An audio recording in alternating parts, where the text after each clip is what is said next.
Oi! Então, vamos dando continuidade aqui ao nosso estudo. Eu disse para vocês que faria o capítulo 18 e 19, vou ver se dou continuidade hoje com o capítulo 20 também, e falar um pouquinho de cada um, para que a gente possa adiantar, tá bom? Então, eu gostaria muito que você novo que está chegando se inscrevesse no canal. Aperte aí na palavrinha inscrever-se, no sininho, na palavrinha toda. Já estará escrito e escrita. Nada mais além disso. É muito simples, fácil e você não paga nada por isso. Depois você vai ver a mãozinha, você dá um like nessa mãozinha, que é importante que você dê um like nessa mãozinha para que o canal veja que você está aqui presente, que você gosta do que você ouve, do que você vê aqui também. No final, você, por gentileza, compartilhe. É importante que você leve a palavra amiga para alguém, tá certo?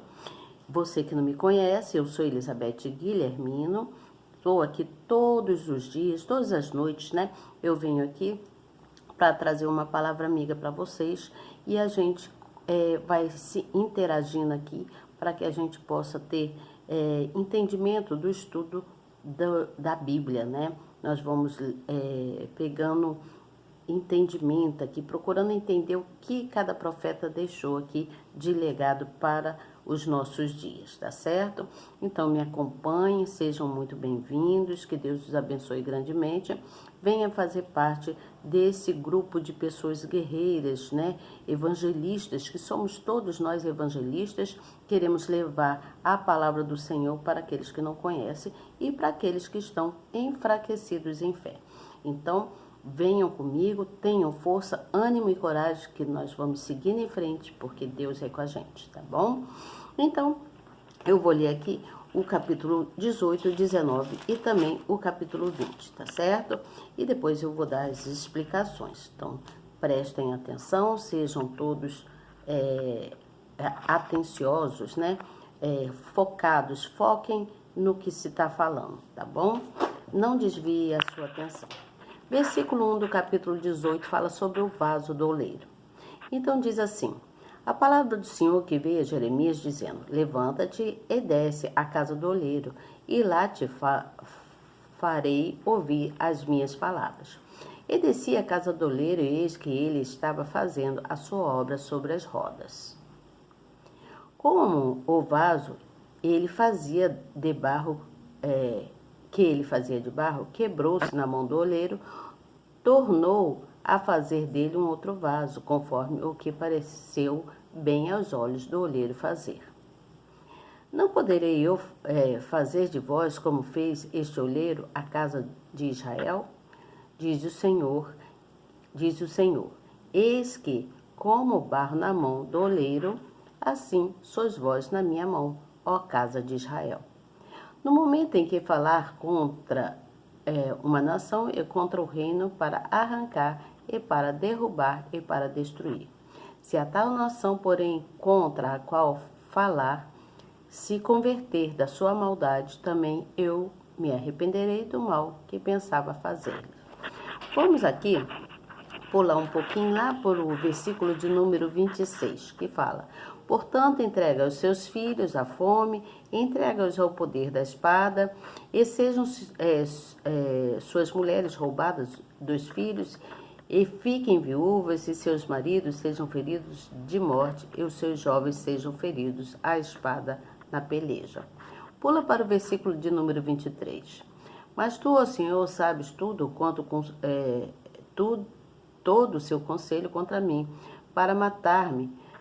Não perdoes a sua maldade, nem apagues o seu pecado diante da tua face, mas tropecem diante de ti. Trata-os assim no tempo da tua ira. E aí fala sobre a botija quebrada. No versículo 1 do capítulo 19, fala que assim disse o Senhor: vai e compra uma botija de oleiro, e leve contigo alguns dos anciãos do povo e alguns dos anciãos dos sacerdotes. E saia ao vale do filho de Inom, que está à entrada da porta do sol, e aprego-a ali as palavras que eu lhe disser.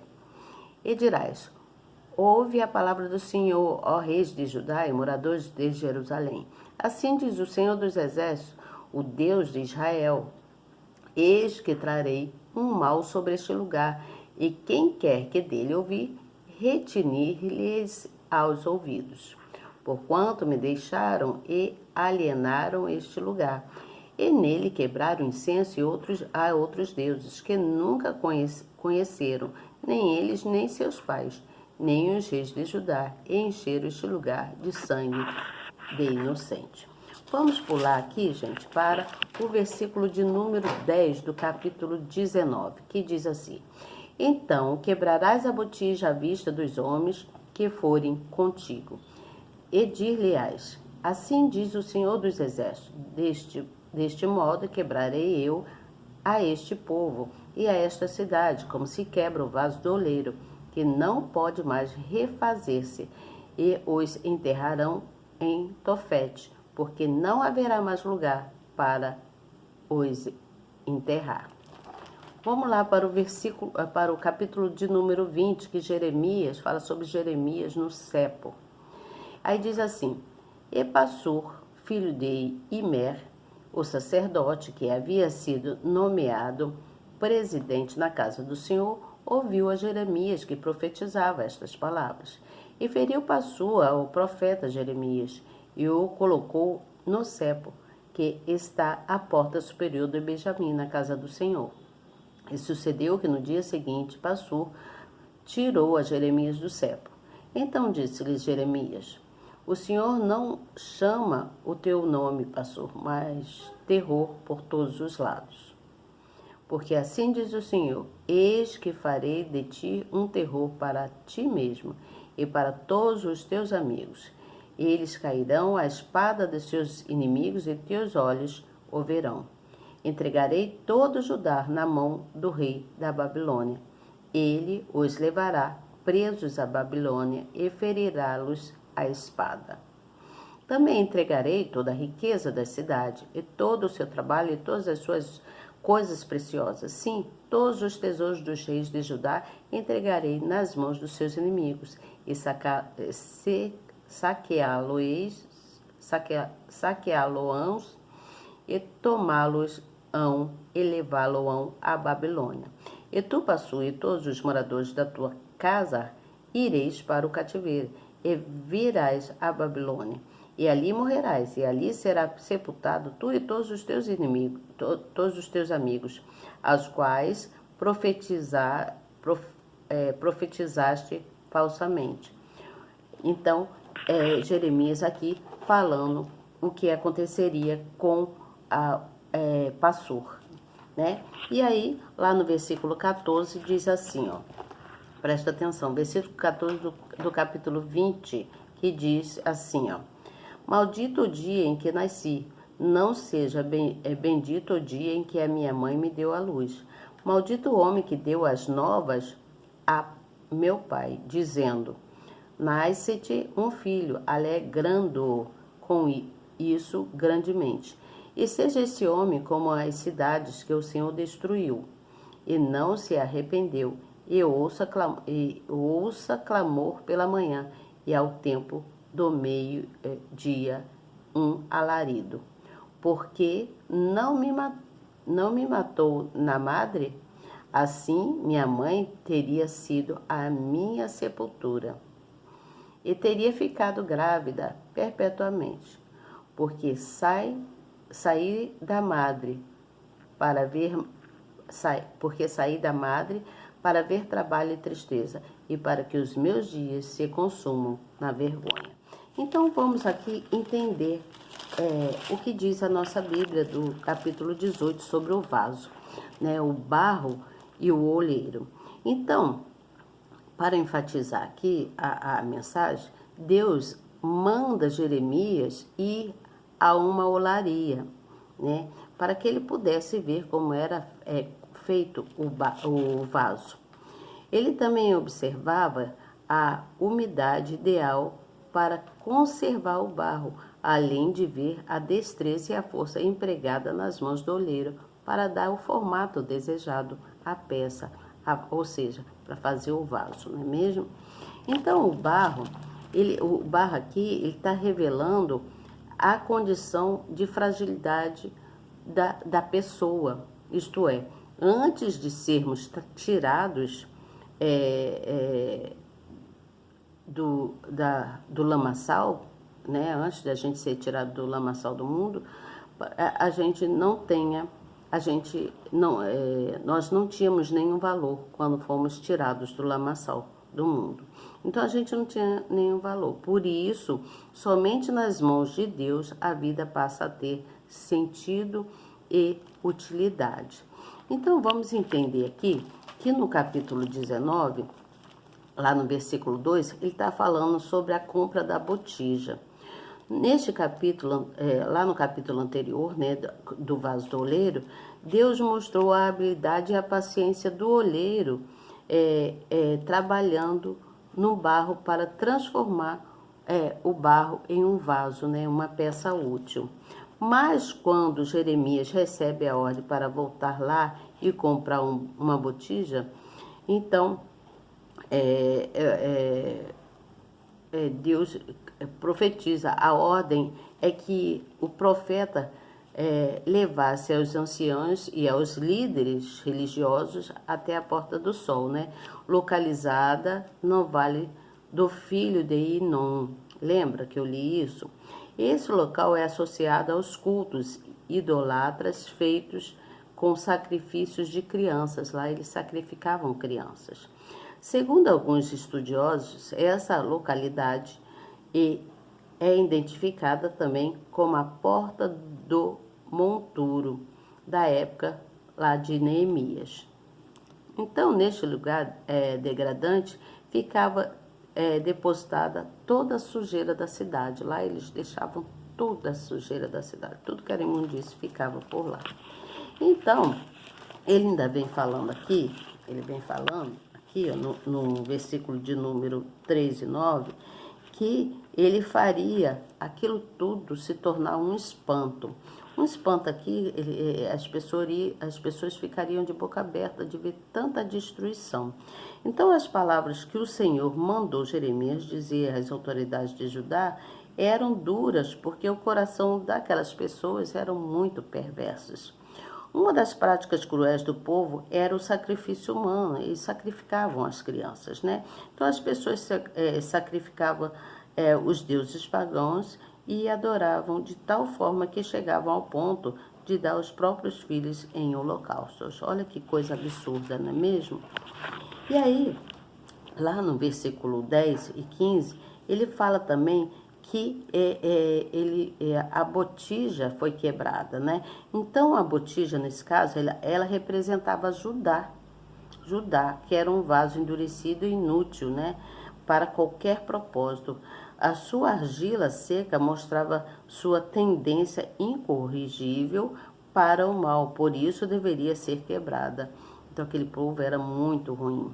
Então, Passur, que era um homem lá, né, que era um nome comum na época lá, e também era um título que indicava um alto cargo dentro do templo, o filho do sacerdote, Imer, possuía esta titularidade, né? Ele era chamado de Passur, o que significava que ele era descendente de uma importante linhagem de sacerdotes lá do tempo de Davi, tá certo? Então, eles vinham falando sobre o escânio todos os dias, né? Quanto mais Jeremias mostrava diligência e zelo para cumprir a missão dele, conforme Deus havia o ordenado, mais ele era desprezado, mais ele sofria. Então, o profeta ele indicava, né, que Deus que Deus pedia a ele que contasse para o povo a verdade, que propagasse a palavra, né? Então o profeta teria que viver de forma ele começou a viver de forma solitária, gritando e repreendendo o povo em toda a nação, Por 40 anos ele passou fazendo isso, por 40 anos. Além disso, ele precisava pregar mensagens que anunciavam a violência e destruição sobre Judá. Olha o que ele tinha que fazer. Sem falar nas dificuldades que ele enfrentaria, né? Ele enfrentou muitas dificuldades, muitos confrontos devido ao sistema religioso lá da época. Você entende? Então, ele propagava a palavra de Deus e ele declarava também a fé. Ele dizia, ele passava confiança para aquele povo. O povo precisava confiar em Deus. Então, o profeta, ele creu muito, ele creu que, embora todos os seus inimigos fossem fortes, né, Deus, ele estava sempre ao lado de Jeremias e poderia estar ao lado daquele povo, porque Deus, ele era poderoso e temível sobre todos os outros. Então, ele poderia fazer cair tirar todo o mal.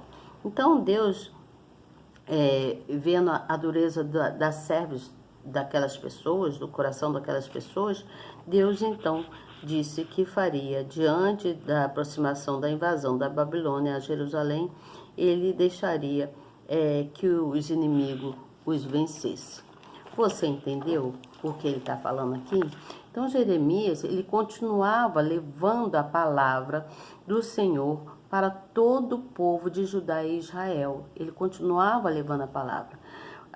Porque Deus, ele havia dito que levaria o mal para todo aquele povo devido à falta de buscá-lo. O povo não queria saber de buscar a Deus e ouvir a palavra. Eles eram pessoas que edificavam a Baal, edificavam outros deuses, né? Eles queimavam incenso para outros deuses, eles oravam para outros deuses, eles queimavam seus próprios filhos no fogo como holocaustos para Baal, né?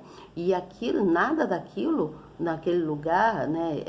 Aquele lugar não era mais um lugar de tranquilidade, de paz, mas era um lugar onde haveria muitas desgraças, né? Então Deus castigaria a todo aquele povo devido à falta de obediência, de consideração, de respeito para com Deus.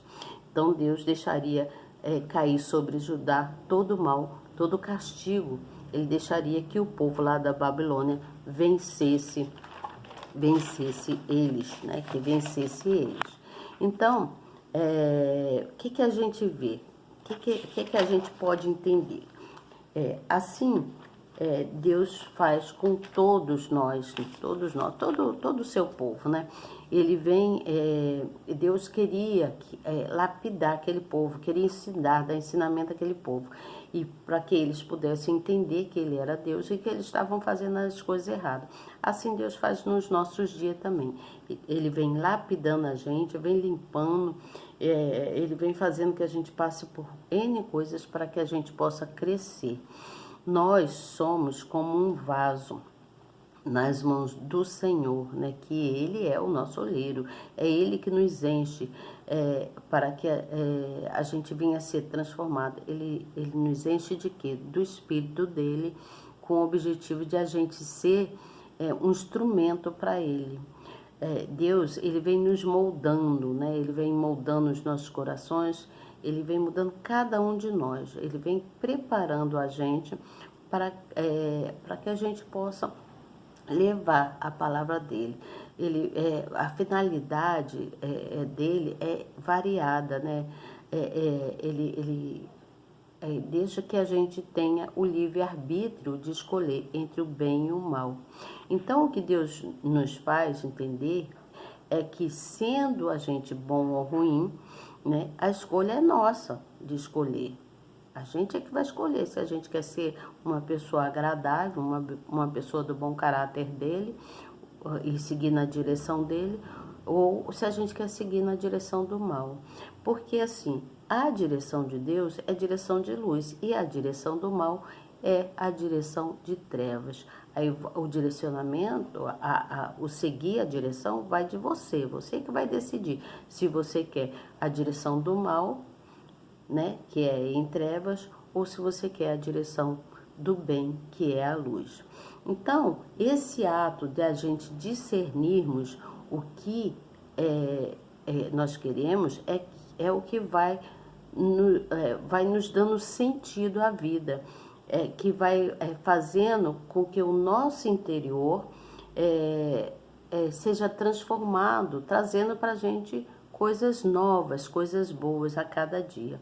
Então, o sentido da escolha aqui de ser bom ou mal é nosso. Nós é que vamos escolher se a gente quer andar na luz ou se a gente quer andar na escuridão. Então, Deus, Ele quer que a gente que nós sejamos pessoas amáveis, que nós sejamos tolerantes, que nós sejamos pessoas seguras, compreensivas, que nós tenhamos um coração limpo, uma mente limpa e clara. Tudo, tudo, tudo para o nosso próprio bem. E tudo vem do princípio do amor. O amor é que nos repara, é o amor que vem nutrir a gente, é o amor que nos ampara em todos os sentidos e nos faz transbordar, né? E nos faz sermos pessoas transparentes e inconfundíveis aos olhos de Deus. Você entende? Nós somos pessoas inconfundíveis aos olhos de Deus quando nós seguimos aquilo que Ele determina para cada um de nós. Nós temos livre arbítrio para a gente decidir o que nós queremos da nossa vida. Vocês entenderam? Então, aqui fala que Deus é contra aquele povo que é rebelde, que tem a cerviz dura, que não quer ouvir a palavra, que não o busca, né? Que acorda de manhã cedo, ao invés de orar primeiro ao Senhor, já acorda xingando, tratando o outro mal, fazendo coisas indevidas, em vez de acordar com a paz do Senhor, e de falar com o outro: olá, como você dormiu bem, como você está? Como é que foi sua noite? Eu passei uma noite tranquila, e você? Espero que também tenha passado, que Deus possa abençoar o nosso dia hoje, porque nós somos o bom perfume de Deus. Então é isso que nós temos que pensar, que nós somos a paz, a alegria, nós somos a bênção, o bom perfume, nós somos joias raras na mão do olheiro, e é Ele que cuida de nós, esse nosso Deus, que somos vasos, e Ele vai nos lapidando, cuidando, tratando, limpando e nos deixando saudável com a luz plena dele para seguirmos a nossa vida. Amanhã eu venho com vocês com o capítulo de número 29, onde é pesado o cerco predito, né? Onde eles fazem um renovo de muitas coisas, tem que haver um peso nele entre o prós e o contra. Então, há um renovo nas coisas contra os falsos e os verdadeiros. Amanhã eu venho contando isso para vocês, tá bom? Tenha uma noite abençoada, que Deus os abençoe grandemente. Agradeça a Deus por esse dia, por essa noite, e vamos seguindo em frente com Jesus, porque Ele é a nossa força, tá bom? Até amanhã, se Deus quiser. Fiquem em paz e fiquem com Deus. Tchau.